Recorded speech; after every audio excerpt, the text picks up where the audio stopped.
Assalamualaikum warahmatullahi wabarakatuh.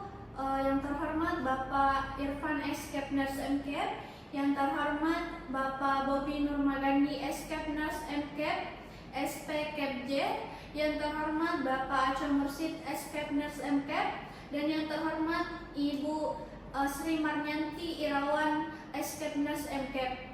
Perkenalkan, nama saya Nur Aisyah dengan NIM B02230036. Di sini pada kesempatan ini saya akan memaparkan hasil penelitian saya di mana berjudul pengaruh jus semangka terhadap penurunan tekanan darah pralansia di wilayah kerja Puskesmas Lembang. Nah, adapun latar belakang menurut World Health Organization atau WHO 2023, lebih dari 33% populasi orang dewasa di seluruh dunia mengalami hipertensi. Nah, adapun prevalensi hipertensi di Indonesia sekitar 2023 mencapai 34,11% berdasarkan data Survei Kesehatan Indonesia atau SKI, di mana SKI 2023 juga mengatakan prevalensi hipertensi Provinsi Sulawesi Barat memiliki persentase 8,0% masyarakat dengan hipertensi berdasarkan diagnosa dokter, dan 29,2% berdasarkan hasil pengukuran tekanan darah. Berdasarkan data Dinas Kesehatan Kabupaten Majene 2023, jumlah penderita hipertensi sebanyak 51,3%. Nah, adapun berdasarkan data Dinas Kesehatan Majene Sulawesi Barat tahun 2023, yaitu data khusus hipertensi di Kabupaten Majene, terbagi atas wilayah kerja puskesmas, diantaranya yaitu Puskesmas Bangge 1 sebanyak 291 orang menderita penyakit hipertensi pada lansia, dan juga Puskesmas Bangge 2 sebanyak 179, kemudian Puskesmas wilayah Lembang terbanyak yaitu sebanyak 433 orang yang menderita hipertensi. Kemudian sedangkan data dari Puskesmas Lembang juga itu sebanyak 303 lansia hipertensi. Kemudian Puskesmas Totoli sebanyak 276, kemudian Puskesmas Pamboang sebanyak 186, Puskesmas Sendana 1 sebanyak 316, kemudian Puskesmas Sendana 2 sebanyak 182, Puskesmas Tabarodo sebanyak 104, kemudian Puskesmas Salutambung sebanyak 126. Hal ini menunjukkan bahwa penderita hipertensi terbanyak di Kabupaten Majene terletak pada Puskesmas Lembang dengan jumlah penderita 433 orang. Nah, adapun klasifikasi hipertensi menurut Kementerian Kesehatan Republik Indonesia atau Kemenkes RI dikategorikan yaitu tekanan darah sistolik dan tekanan darah diastolik. Nah, untuk tekanan darah normal yaitu di bawah 120 untuk darah sistoliknya, dan juga di bawah 80 untuk tekanan darah pada diastoliknya. Nah, untuk prehipertensi yaitu 120 sampai 139 untuk tekanan darah sistolik, dan 80 sampai 89 yaitu tekanan darah diastolik. Nah, untuk hipertensi tingkat 1 yang dimana tekanan darah diastoliknya itu sekitar 90 sampai 99 dan darah diastoliknya itu 140 sampai 159. Nah, pada klasifikasi hipertensi tingkat 2 yaitu di atas 160 untuk darah sistolik, dan juga untuk tekanan darah diastoliknya itu di atas 100. Nah, untuk klasifikasi hipertensi pada sistolik terisolasi yang dimana di atas atau sama dengan 140 untuk darah sistolik dan tekanan darah diastoliknya itu di bawah 90. Nah, adapun etiologi atau penyebab dari hipertensi itu sendiri, yang pertama yaitu stres, yang kedua merokok, dan yang ketiga obesitas. Nah, adapun manifestasi klinis menurut Maulana 2022 yaitu tanda dan gejala hipertensi dibedakan menjadi 2, yang dimana tanpa gejala dan memiliki gejala. Nah, untuk tanpa gejala yaitu di mana seseorang tidak merasakan sakit atau apapun itu, namun mereka ketika memeriksakan dinyatakan sebagai terdiagnosa sebagai seseorang yang mengalami hipertensi. Nah, adapun dengan gejala yang dimana beberapa gejala yang akan dirasakan oleh orang yang menderita hipertensi, yang pertama itu kelelahan, nyeri kepala, mual, muntah, penglihatan kabur, lemas, sesak napas, dan juga mudah marah. Nah, adapun definisi dari pralansia. Nah, menurut Kemenkes RI atau Kementerian Kesehatan Republik Indonesia, kelompok pralansia adalah individu yang berada dalam rentang usia 45 sampai 59 tahun yang merupakan fase transisi dari dewasa menuju lansia. Pada masa ini mulai terjadi perubahan biologis dan penurunan fungsi tubuh yang meningkatkan resiko berbagai penyakit seperti hipertensi, diabetes, dan juga gangguan metabolik lainnya. Definisi ini merujuk pada peraturan Kemenkes RI tahun nomor 28 tahun 2019 di mana tentang pedoman pelaksanaan program gerak rumah di rumah sakit serta sejalan dengan klasifikasi usia yang digunakan WHO. Nah, dengan demikian, kelompok pralansia memerlukan perhatian khusus dalam upaya promotif dan preventif guna mencegah timbulnya masalah kesehatan yang lebih serius di usia lanjut. Nah, kemudian adapun pengobatan hipertensi dapat dikelompokkan menjadi dua, yaitu dengan terapi farmakologis dan juga non-farmakologis. Nah, untuk terapi farmakologis itu sendiri adalah dilakukan dengan pemberian obat-obatan seperti antihipertensi yang diresepkan oleh tenaga medis untuk membantu penurunan tekanan darah secara efektif. Namun demikian, selain melalui obat-obatan, pengendalian hipertensi juga dapat dicapai dengan menerapkan terapi non-farmakologi yang berfokus pada perubahan gaya hidup dan kebiasaan sehari-hari. Terapi non-farmakologis ini mencangkup berbagai langkah seperti menerapkan pola makan yang sehat, kemudian dengan membatasi asupan garam dan kolesterol, menjaga berat badan ideal, serta menghindari makanan yang dapat memicu peningkatan tekanan darah. Nah, beberapa jenis tanaman dan buah-buahan juga yang telah dikenal memiliki manfaat dalam membantu menurunkan tekanan darah, yang antara lain seperti belimbing manis, mentimun, seledri, bawang putih, mengkudu, daun salam, pepaya, kumis kucing, dan juga semangka.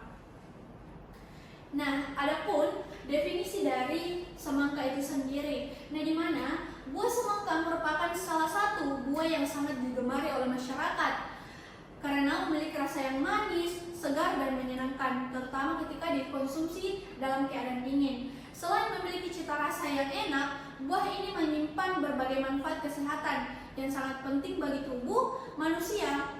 Nah, adapun menurut Kementerian Kesehatan bahwa semangka termasuk buah yang kaya akan kalium serta mudah ditemukan di berbagai daerah, sehingga pilihan praktis untuk memenuhi kebutuhan gizi harian. Nah, secara ilmiah, semangka disebut juga Citrullus vulgaris Card. Nah, diketahui mengandung berbagai zat gizi dan senyawa bioaktif. Nah, yang bermanfaat bagi kesehatan. Kandungan likopen yang terdapat dalam semangka berperan sebagai antioksidan kuat yang dapat melindungi sel-sel tubuh dari kerusakan akibat radikal bebas serta membantu menjaga kesehatan kulit agar tetap cerah dan elastis. Nah, adapun manfaat buah semangka, di mana buah semangka itu adalah salah satu jenis buah yang tidak hanya menyegarkan tetapi juga memiliki berbagai manfaat yang sangat bermanfaat bagi tubuh manusia. Nah, di mana kandungan airnya yang tinggi menjadikan semangka sangat efektif dalam menjaga keseimbangan cairan tubuh, terutama pada kondisi cuaca panas atau setelah melakukan aktivitas fisik. Nah, selain memberikan efek hidrasi, semangka juga berperan dalam membantu pengeluaran urin. Nah, sehingga dapat membantu kerja ginjal dalam membuang sisa metabolisme tubuh secara optimal. Nah, adapun mekanisme kerja semangka pada penurunan hipertensi, di mana jus semangka memiliki mekanisme kerja yang sangat efektif dalam membantu menurunkan tekanan darah tinggi atau hipertensi. Nah, melalui berbagai kandungan bioaktif yang saling bersinergi dalam tubuh, kandungan kalium yang tinggi dalam semangka berperan penting dalam menjaga keseimbangan elektrolit, khususnya dalam mengatur kadar natrium di dalam tubuh. Kalium bekerja dengan cara membantu ginjal membuang kelebihan natrium melalui urin sehingga volume darah berkurang dan tekanan darah dinding pembuluh darah menurun. Baik, adapun rumusan masalah dari penelitian saya yaitu asuhan keperawatan berbasis bukti atau evidence based nursing atau EBN menuntut perawat untuk mengintegrasikan bukti ilmiah terbaik, pengalaman klinis, serta preferensi pasien dalam proses pengambilan keputusan asuhan keperawatan. Salah satu intervensi non-farmakologis yang mulai banyak diteliti adalah penggunaan bahan alami yaitu jus semangka dalam membantu menurunkan tekanan darah. Meskipun beberapa studi menunjukkan bahwa semangka mengandung L-citrulline yang dapat meningkatkan vasodilatasi pembuluh darah dan menurunkan tekanan darah. Namun masih diperlukan pengkajian lebih lanjut untuk memastikan efektivitas intervensi ini dalam konteks praktis keperawatan, khususnya pada kelompok pralansia penderita hipertensi. Berdasarkan hal tersebut, maka rumusan masalah dalam penerapan evidence-based nursing adalah apakah pemberian jus semangka efektif dalam menurunkan tekanan darah pada pralansia penderita hipertensi berdasarkan bukti ilmiah yang ada. Adapun tujuan penelitian saya dibagi menjadi dua, yaitu tujuan umum dan tujuan khusus. Untuk tujuan umum saya yaitu diketahui pengaruh pemberian jus semangka dalam menurunkan tekanan darah pada pralansia penderita hipertensi di wilayah kerja Puskesmas Lembang, Kabupaten Majene. Kemudian yang kedua, tujuan khusus yaitu diketahui penurunan tekanan darah sebelum pemberian intervensi jus semangka pada pralansia dengan hipertensi di wilayah kerja Puskesmas Lembang. Kemudian diketahui penurunan tekanan darah setelah pemberian intervensi jus semangka pada pralansia dengan hipertensi di wilayah kerja Puskesmas Lembang. Adapun kerangka konsep yang saya terapkan yaitu adapun yang menjadi variabel bebas atau independen adalah terapi non farmakologi yaitu jus semangka, dan juga untuk variabel terikat yaitu dependen yaitu penurunan tekanan darah atau hipertensi. Adapun kerangka konsep saya yaitu yang menjadi variabel bebasnya itu atau independen adalah terapi non farmakologis atau jus semangka, dan variabel terikat atau dependen yaitu penurunan tekanan darah. Adapun hipotesis penelitian saya yang pertama itu terdapat penurunan tekanan darah sistolik dan diastolik yang signifikan pada kelompok pralansia dibanding kelompok kontrol selama periode intervensi pemberian jus semangka. Kemudian yang kedua, pemberian jus semangka selama periode intervensi pemberian tidak menyebabkan perbedaan yang signifikan pada penurunan tekanan darah. Metode penelitian yang saya gunakan yaitu menerapkan desain studi kasus dengan pendekatan deskriptif yang bertujuan untuk memperoleh pemahaman yang lebih komprehensif dan mendalam mengenai fenomena yang diteliti. Pemilihan studi kasus sebagai metode penelitian didasarkan pada kemampuan untuk menyajikan gambaran rinci tentang penerapan jus semangka dalam menurunkan tekanan darah pada individu pralansia yang menderita hipertensi. Adapun tempat penelitian saya yaitu penelitian ini dilakukan di wilayah kerja Puskesmas Lembang, di mana alasan saya mengambil tempat penelitian ini karena pada wilayah Puskesmas Lembang merupakan prevalensi tertinggi hipertensi di wilayah Kabupaten Majene. Adapun waktu penelitiannya yaitu dilakukan pada September 2025 dengan judul penerapan jus semangka. Adapun populasinya yaitu populasi dalam penelitian ini adalah seluruh pralansia hipertensi di wilayah kerja Puskesmas Lembang, Kabupaten Majene, dengan jumlah sampel yang saya ambil yaitu 10 orang, di mana saya juga menyesuaikan dengan kriteria pemilihan. Untuk kriteria pemilihannya itu dibagi menjadi dua, yaitu kriteria inklusi dan kriteria eksklusi. Untuk kriteria eksklusi itu, yang pertama itu bersedia menjadi responden, yang kedua usianya itu 45 sampai 59 tahun, yang ketiga penderita hipertensi, dan yang keempat mampu berkomunikasi dengan baik. Untuk kriteria eksklusinya itu responden yang mengonsumsi obat-obatan antihipertensi selama penelitian, dan yang kedua responden yang tidak mengikuti intervensi sampai selesai. Adapun instrumen penelitian yang saya gunakan pada penelitian ini yaitu dirancang secara sistematis untuk memperoleh data yang akurat terkait perubahan tekanan darah responden sebelum dan sesudah diberikan jus semangka. Dalam pelaksanaan penelitian, instrumen utama yang digunakan adalah lembar observasional yang berfungsi sebagai alat pencatat data langsung mengenai tekanan darah masing-masing responden, baik sebelum intervensi maupun setelah intervensi pemberian jus semangka selama periode tertentu.